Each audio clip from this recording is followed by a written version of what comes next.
সবাইকে আমার আরও একটা মিনি ব্লগে অনেক অনেক স্বাগত। দেখো সকালবেলায় রিও বলে ভীষণ মজা করে খেলছে, ওর সঙ্গে কেউ থাকলেও কিন্তু খুব আনন্দ পায়। সেই জন্য দোকানে আসার আগে ওর সঙ্গে যেটুকু পারি সময় কাটিয়ে নিই।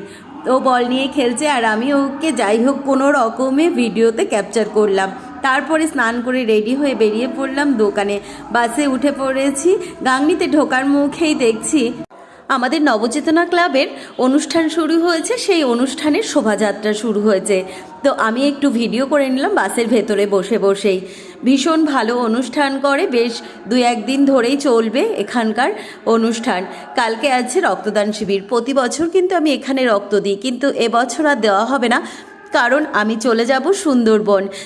যাই হোক, তোমরা যারা নবচেতনা ক্লাবের অনুষ্ঠান দেখতে আসবে তারা কিন্তু অবশ্যই কমেন্ট করে জানিও কেমন হয়েছিল অনুষ্ঠান। আর তারপর